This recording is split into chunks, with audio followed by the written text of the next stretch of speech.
Hello and welcome to another episode of Danica Raven's BiteSize Horror. This week we're looking at a story about seances. Always be cautious when summoning the spirits.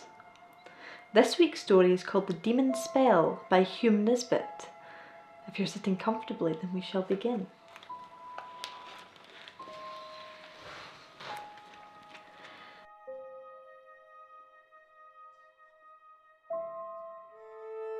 It was about the time when spiritualism was all the craze in England, and no party was reckoned complete without a spirit-rapping séance being included amongst the other entertainments. One night I'd been invited to the house of a friend who was a great believer in the manifestations from the unseen world, and who had asked for my special edification a well-known trance medium. A pretty as well as heaven-gifted girl, whom you'll be sure to like, I know, he said as he asked me. I did not believe in the return of spirits, yet, thinking to be amused, consented to attend at the hour appointed. At that time, I had just returned from a long sojourn abroad, and was in a very delicate state of health, easily impressed by outward influences and nervous to a most extraordinary extent. To the hour appointed, I found myself at my friend's house, and was then introduced to the sitters, who had assembled to witness the phenomena. Some were strangers like myself to the rules of the table. Others, who were adepts, took their place at once in the order to which they had had in former meetings attended.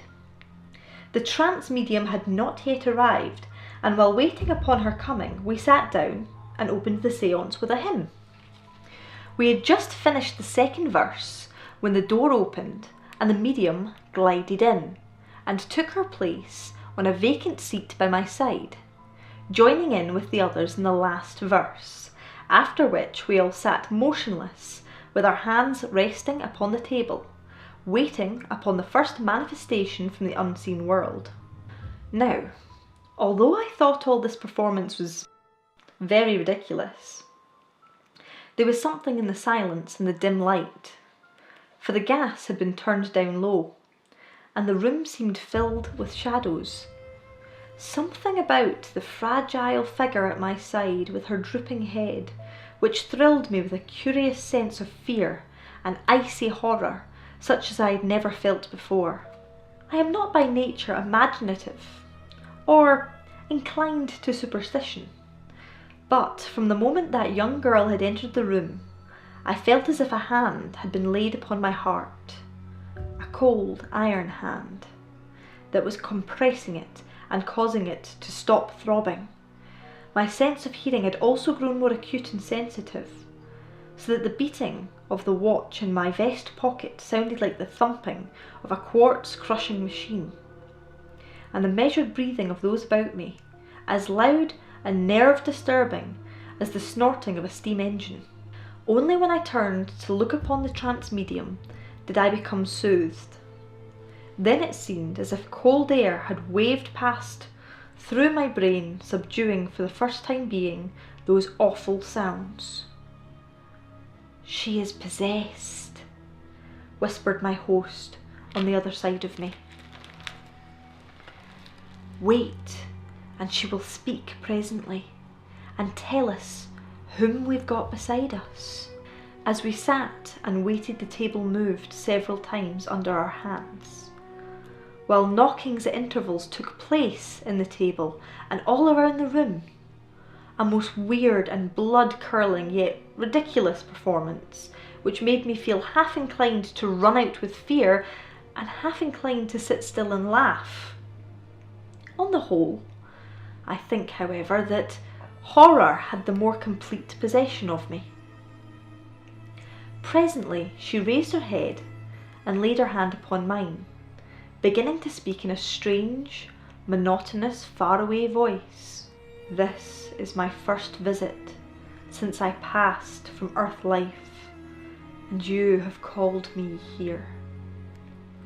I shivered as her hand touched mine, but had not the strength to withdraw it from her light, soft grasp.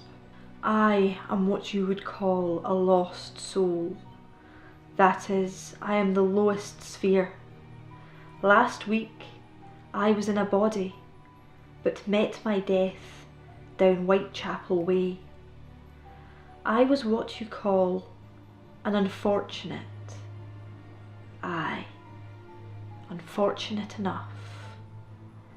Shall I tell you how it happened? The medium's eyes were closed, and whether it was my distorted imagination or not, she appeared to have grown older and decidedly debauched looking since she sat down, or rather as if a light, filmy mask of degrading and sodden vice had replaced the former delicate features. No one spoke, and the trance medium continued.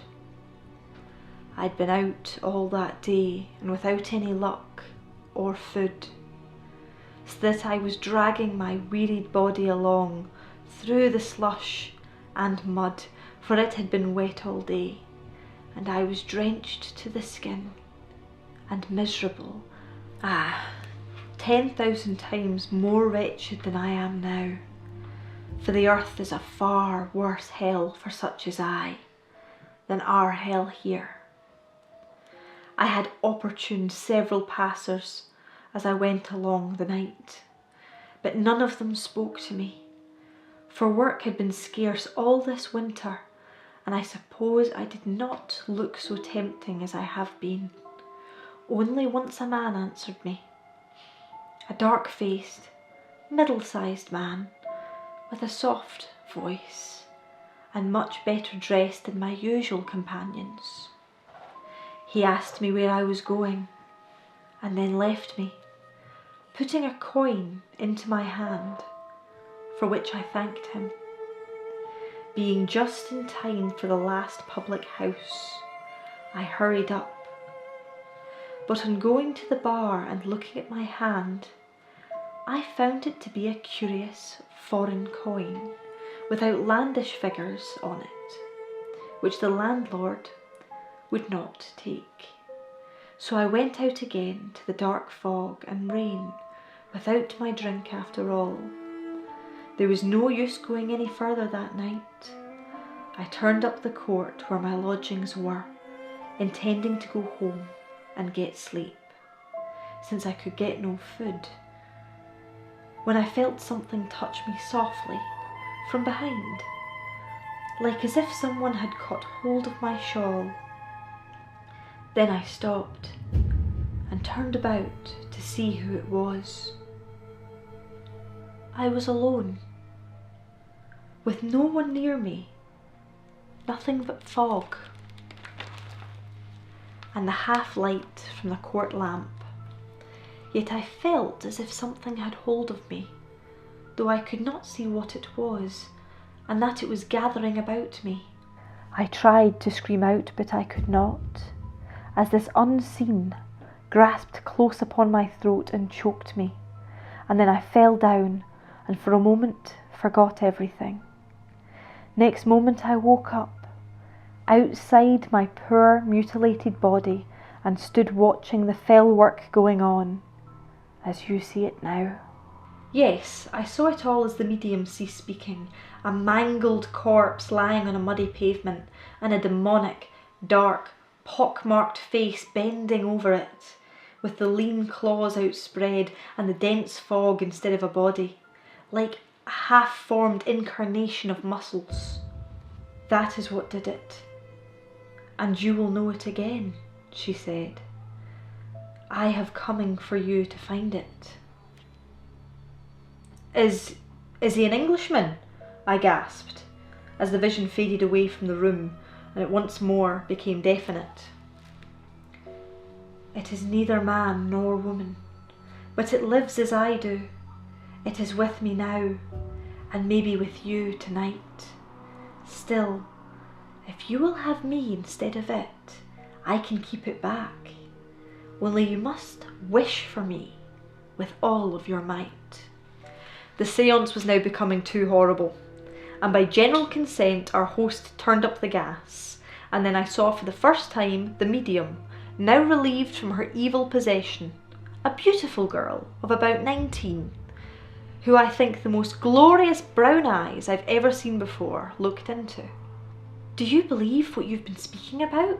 I asked her as we were sitting together talking. "What was that?" "About the murdered woman." "I don't know anything at all, only that I've been sitting at the table. I never know what my chances are." Was she speaking the truth? Her dark eyes looked truthful, so that I could not doubt her. That night when I went to my lodgings, I must confess it was some time before I could make up my mind to go to bed. I was decidedly upset and nervous, and wished that I'd never gone to the spirit meeting, making a mental vow as I threw off my clothes and hastily got into bed that it was the last unholy gathering I would ever attend. For the first time in my life, I could not put out the gas. I felt if the room was filled with ghosts, as if this pair of ghastly spectres, the murderer and his victim, had accompanied me home, and were, at the moment, disputing the possession of me. So instead, I pulled the bedclothes over my head, it being a cold night, and went in that fashion off to sleep. 12 o'clock, and the anniversary of the day of Christ was born. Yes, I heard it striking from the street spire and counted the strokes, slowly tolling out, listening to the echoes for other steeples, after this one had ceased, as I lay awake in that gas-lit room, feeling as if I was not alone this Christmas morn. Thus, while I was trying to think what had made me wake so suddenly, I seemed to hear a far-off echo cry, "Come to me." At the same time, the bedclothes were slowly pulled from the bed and left in a confused mass on the floor. "Is that you, Polly?" I cried, remembering the spirit séance and the name by which the spirit had announced herself when she took possession. 3 distinct knocks resounded in the bedpost at my ear and signalled for yes. "Can you speak to me?" Yes. An echo, rather than a voice, replied, while I felt my flesh creeping, yet strove to be brave. "Can I see you?" "No." "Feel you?" Instantly the feeling of a light, cold hand touched my brow and passed over my face. "In God's name, what do you want?" "To save the girl I was in tonight. It is after her and will kill her if you do not come quickly." In an instant I was out of the bed, and tumbling my clothes on anyway, horrified through it all, yet feeling as if Polly were helping me to dress. There was a Canadian dagger on my table which I brought from Ceylon, an old dagger, which I brought for its antiquity and design, and this I snatched up as I left the room, with that light, unseen hand leading me out of the house and along the deserted, snow-covered streets. I did not know where the trance medium lived, but I followed where that light grasp led me through the wild, blind snowdrift, round corners and through shortcuts, with my head down and the flakes falling thickly about me, until at last I arrived at a silent square, and in front of a house which by some instinct I knew that I must enter. Over by the other side of the street I saw a man standing, looking up to a dimly lighted window, but I could not see him very distinctly, and I did not pay much attention to him at the time, but rushed instead up the front steps and into the house, that unseen hand still pulling me forward. How that door opened, or if it did open, I could not say. I only know that I got in, as we get in places in dreams. And up the inner stairs, I passed into the bedroom where the light was burning dimly. It was her bedroom, and she was struggling in the thug-like grasp of those same demon claws, and the rest of it was drifting away to nothingness. I saw it all at a glance, her half-naked form with the disarranged bedclothes, as the uniformed demon of muscles clutched that delicate throat. And then I was at it like a fury with my candy and dagger, slashing crossways at those cruel claws and that evil face, while blood streaks flowed the course of my knife, making ugly stains, until at last it ceased struggling and disappeared like a horrid nightmare, as the half-strangled girl, now released from that fell grip, woke up the house with her screams, while from her releasing hand dropped a strange coin, which I took possession of. Thus I left her, feeling that my work was done, going downstairs as I'd come up, without impediment or even seemingly in the slightest degree attracting the attention of the other inmates of the house, who rushed in their nightdresses towards the bedroom from whence the screams were issued. Into the street again, with that coin in one hand and my dagger in the other, I rushed, and then I remembered the man whom I'd seen looking up at the window. Was he still there? Yes, but on the ground, in a confused black mass amongst the white snow, as if he'd been struck down. I went over to where he lay and I looked at him. Was he dead? Yes. I turned him round and saw that his throat was gashed from ear to ear, and all over his face the same dark, pallid, pock-marked, evil face and the claw-like hands. I saw the dark slashes of my Candian dagger, while the soft white snow around him was stained with crimson life pools, and as I looked I heard the clock strike 1, while from the distance sounded the chant of coming waits. Then I turned and fled blindly into the darkness.